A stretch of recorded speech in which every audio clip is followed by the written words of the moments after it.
Hi అండి.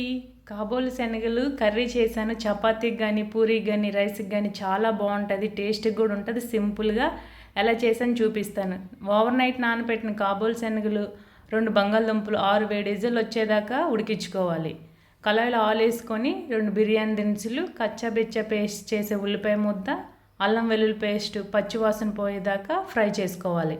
టమాటాలు వేసి బాగా ఫ్రై చేసుకొని కొంచెం కారం, కొంచెం జీలకర్ర పొడి, ధనియాల పొడి వేసుకొని బాగా ఫ్రై చేసుకోవాలి.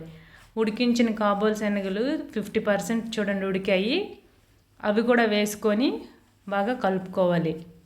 నేనైతే ఇందులో పెరుగు యాడ్ చేసుకున్నాను. చాలా టేస్ట్ అయితే ఉంటుంది.